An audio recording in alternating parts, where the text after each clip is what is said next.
श्री सतचित आनंद घन आनंद कंद भक्तपाल शिव मानस मराल कालहू के काल करुणा सिंधु दया निधान शरणागत पाल गरीब निवाज श्री दशरथ नंदन कौशल्या आनंद वर्धक श्री जानकी रमण राज राजेंद्र राघवेंद्र करुणा वरुणालय पूर्ण ब्रह्म पुरुषोत्तम परमात्मा भगवान नारायण श्री सीताराम प्रभु की परम अनुकंपा से नित्य प्रति भगवत चर्चा कहने सुनने का सुंदर अवसर प्राप्त हुआ है। कविता कमल कानन चंचरी की हिंदी साहित्य के अद्वितीय मनीषी कवि कुल कमल कलाधार हिंदी गगन के प्रचंड भार तेंदु श्रीमद गोस्वामी तुलसीदास जी महाराज अपने श्री रामचरितमानस में महाभागवती भगवती ममतामयी स्नेहमयी वात्सल्यमयी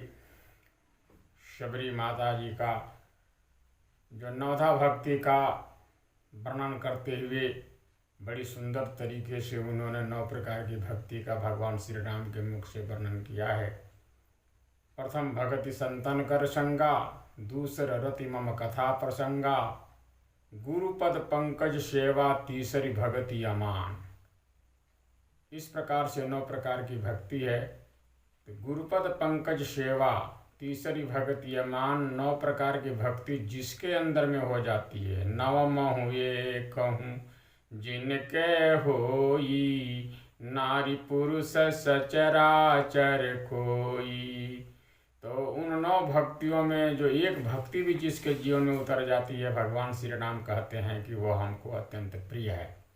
ठीक इसी प्रक्रिया को देखते हुए जिन तीसरी भक्ति जो गुरुपद पंकज सेवा है, जिसने गुरु के चरणों में प्रेम देख करके और उनको भगवत प्राप्ति हुई थी, उनमें एक भक्त की कथा है, बड़े प्रेम से सुनिए।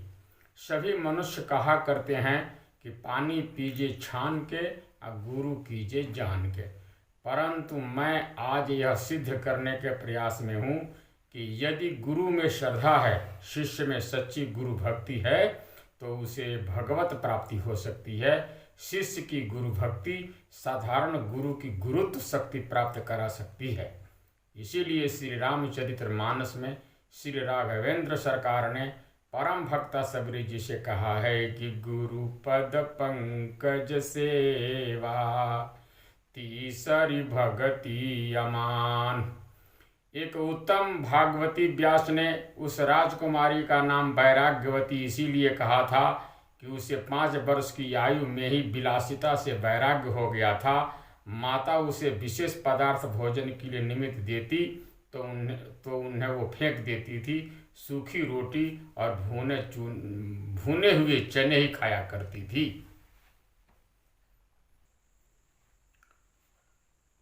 भुने हुए चने बड़े प्रेम से पाल लेती थी। बहुमूल्य रेशमी वस्त्रों से सदा घृणा करती थी। मोटे फटे पुराने कपड़े ही अपने शरीर से लपेटे रहती थी। फिर भी माता उसके आकर्षण के लिए उसके कमरे को सुंदर वस्त्राभूषणों से सजाई रहती थी, किंतु इसकी रुचि संसारी चमक दमक की ओर नहीं हुई। वैराग्यवती 12 वर्ष की हो गई। एक दिन वह अपनी माता के साथ पुष्प वाटिका में चली गई। वहाँ उसने देखा कि एक पुष्प जो है पेड़ के नीचे पड़ा है, दूसरा डाली में ही लगा हुआ मुरझा गया है और तीसरा फूल खिल रहा है। फूल की तीनों दशा देखकर उसने माता से प्रश्न किया। बोली कि आज खिले कल झुक चले, अब परसों मिलेगी धूल। देख दशायों फूल की, फिर क्यों फूलत फूल। आज खिले कल झुक चले, आज खिला है कल मुरझा जाएगा, परसों जाके धूल में मिल जाएगा। तो जब ये दशा फूल की है तो फूल फूलता क्यों है। माता ने कहा कि बेटी, इसी का नाम परिवर्तन है। संसार के सभी प्राणी और सभी पदार्थ इस प्रकार बनते बिगड़ते रहते हैं। तेरे पिता के देखते दादा मिट्टी में मिल गए और तेरे देखते हुए मैं भी एक दिन इसी मिट्टी में मिल जाऊंगी और तू भी किसी दिन न रहेगी। अपने कर्मों के अनुसार हम तुम फिर कहीं जन्म लेंगी। जन्म मरण के चक्कर में पड़े हुए प्राणियों की ये दशा पर पश्चाताप करती हुई वैराग्यवती अपनी माता के साथ राम भवन में आई। एक दिन संध्या समय एकांत में बैठी हुई इस प्रकार कह रही थी कि हम देखत सब जग गयो, जग देखत हम जाई, ऐसा सतगुरु ना मिलो पकड़ छुड़ावे बाई। हम देखत सब जग गयो, हमारे देखते सारा संसार चला गया और संसार को देखते हुए हम चले गए, लेकिन ऐसा सतगुरु अभी तक नहीं मिले जो हमारा बाह पकड़ करके इस संसार सागर से छुड़ा दे। ऐसी बातें कर ही रही थी कि महल के पीछे एक चोर जो है राजकुमारी के शब्दों को सुन रहा था। वो समझ गया इसे किसी गुरु की आवश्यकता है।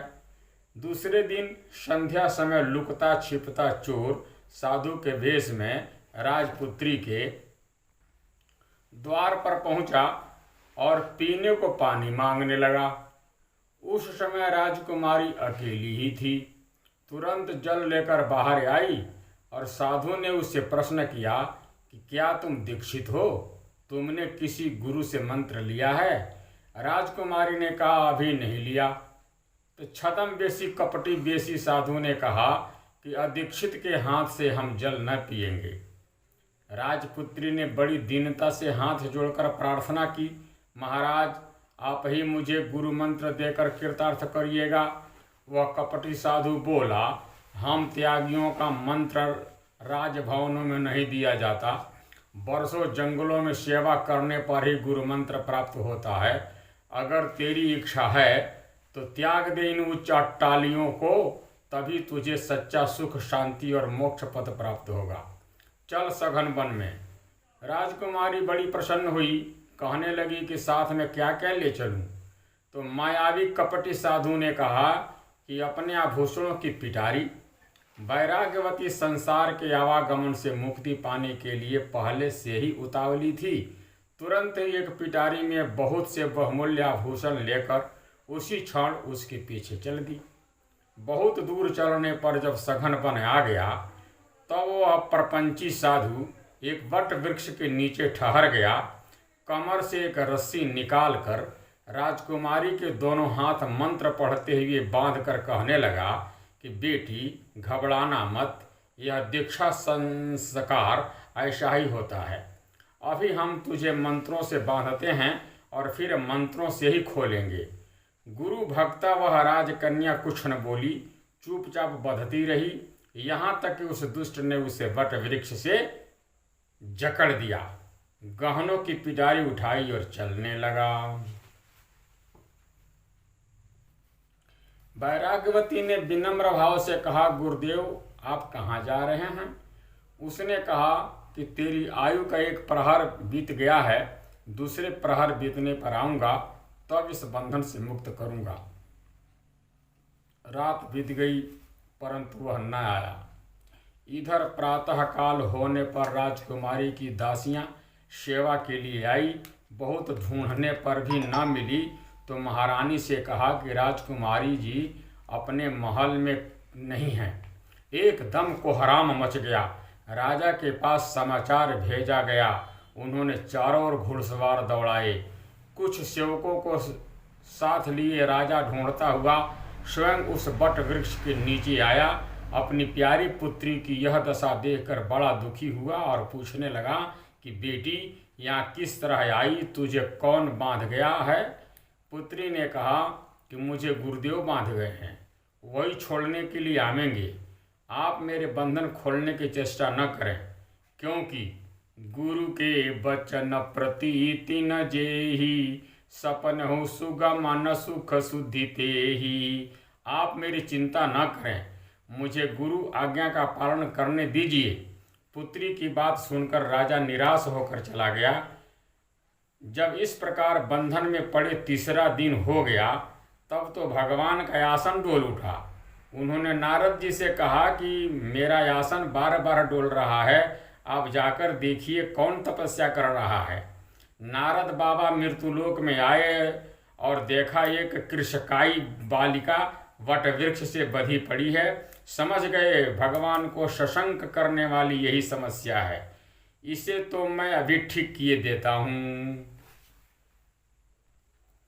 बड़े प्रेम से बोले, बेटी तुझे कौन बांध गया है? क्या मैं तेरे बंधन खोल सकता हूँ? राजकुमारी ने कहा, गुरुदेव बांध गए हैं, वही आकर मुक्त करेंगे, आप क्यों कष्ट करते हैं? नारद ने कहा कि पगली, कहीं गुरु भी कष्ट देते हैं? बेटी ने कहा कि बाबा तुम नहीं जानते, उनके कष्ट देने में ही मेरा कल्याण छिपा होगा। नारद ने उत्तर में कहा, यह तूने कैसे जाना? तो बेटी ने उत्तर दिया, गुरु कुम्हार घट शिष्य है, गढ़ गढ़ काढ़त खोट, भीतर कर अवलंब दे, बाहर मारत चोट। गुरु कुम्हार है और घड़ा जो शिष्य है, और घड़ा को बनाते हुए गढ़गढ़ के का उसके खोट को काटते हैं, भीतर हाथ दिए रहते हैं कुम्हार, और बाहर जो है चोट मारते रहते हैं कि घड़ा अच्छा बन जाए। कुम्हार घड़े को जब सुंदर बनाता है तब उसके ऊपर चोट मारता है, परंतु भीतर हाथ दिए रहता है। नारद जी चुपचाप चले गए। साकेत बिहारी भगवान के समीप आकर बोले, दीनदयाल दीनानाथ, एक भोली बालिका को कोई दुष्ट गुरु बनकर बांध गया है, कोई और विशेष कारण मुझे नहीं जान पड़ा। भगवान ने कहा कि आप उसे छोड़ क्यों नहीं आए? नारद जी ने कहा कि भगवान, मैंने उसे छोड़ाने को कहा था, परंतु वह तो मेरी ही गुरु बन गई, उल्टा कुम्हार के घड़े का उपदेश देने लगी। जिस धूर्त ने उसे बांधा होगा वह अपने आप क्यों आने लगा? अब तो आप ही उसका उद्धार करिएगा। भगवान श्याम सुंदर नारद जी के साथ उस राजपुत्री के पास आए। नारद जी ने उससे कहा कि बेटी, गुरु लोग शिष्यों को जप तप व्रत व्रत और दान इत्यादि सिखलाते हैं। जप तप मख सम दम व्रत दाना, विरति विवेक जोग विज्ञाना। यह जितने साधन हैं उनके द्वारा क्या होता है? रघुपति पद प्रेमा। सो वही नंदनंदन सरकार तेरे सामने खड़े हैं, तुझे इस बंधन में ही नहीं संसार के सभी बंधनों से मुक्त करने के लिए पधारे हैं। अपने नेत्र खोल दे। राजकुमारी ने अपने नेत्र खोलकर भगवान को दर्शन किए, आनंद मगन होकर रोने लगी और कहने लगी कि बांधत हैं देव गुरु छोरत प्रतीत यही, बांधत हैं देव गुरु छोरत प्रतीत यही, रीतिया बाद और विवाद न बढ़ाऊंगी, आप करे मोक्ष गुरु बांधे यो विरोधी भाव, सुन के स्वमन में संतोष नहीं पाऊंगी। नारद जी ने कहा, पगली, शरीर नष्ट हो जाएगा। तो बेटी ने फिर कहा कि दीनहीन नस्वर शरीर के विषाद साय, नाथ नहीं सनातन मर्यादा मिटाऊंगी, आपके करण यो आपके करण सो कृपालु नंदन जू, बांधो गुरुदेव को न बंधन छुड़ाऊंगी। अरे दीनहीन नस्वर शरीर के विषाद साथ, नाथ नहीं सनातन मर्यादा मिटाऊंगी, आपके करण सो कृपालु श्री नंदन जू, बांधो गुरुदेव को न बंधन छुड़ाऊंगी। भगवान ने कहा, नारद जी अब इसके गुरु को खोज करके ले आओ। नारद जी ने कहा, भगवान, कहीं चोरों का भी कोई अस्थायी ठिकाना होता है? आज यहाँ कल वहाँ, मैं कहाँ मारा मारा फिरूंगा। भगवान ने कहा, तुम ही तो मेरे CID हो, विलंब न करो, जल्दी ही उसे तलाश करके अपने साथ ही ले जाओ। भगवान की ऐसी आज्ञा सुनकर नारद जी उसे ढूंढने चल दिए।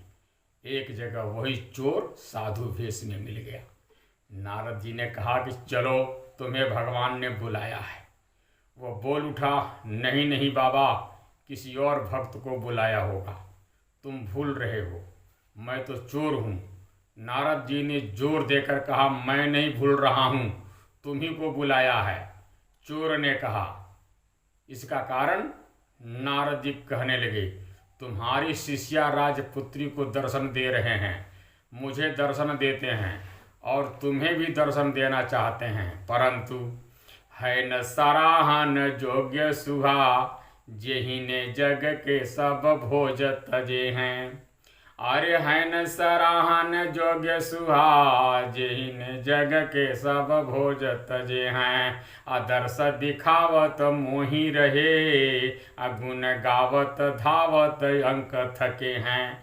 और प्रभु की प्रभुतान विनीत सदैव प्रतीति के पंथ पगे है। अकारण कौन न मैं समझो, तुम से हत भाग्य के भाग जगे हैं, तुम से हत भाग्य के भाग्य जगे हैं। नकली गुरु नारद जी के साथ आया, जहाँ इसने भगवान के दर्शन किए और हृदय के सभी पाप नष्ट हो गए।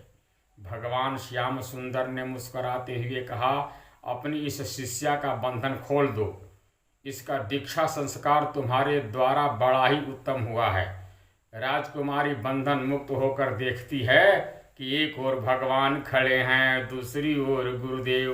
कहने लगी, गुरु गोविंद दो खड़े, काके लागू पाय, बलिहारी गुरुदेव की, गोविंद दिए मिलाए। वो गुरु भक्त बेटी गुरु के प्रथम चरण को स्पर्श कर रही थी। भगवान श्याम सुंदर खड़े खड़े मुस्कुरा रहे थे और नारद बाबा वीणा लिए गा रहे थे कि गुरुपद पंकज सेवा, तीसरी भगति अमान। अमान पूर्वक अभिमान रहित होकर जो तीसरी भक्ति गुरुपद पंकज की सेवा करता है, उसे भगवान मिल जाते हैं। बोलिए भक्त वत्सल भगवान की जय।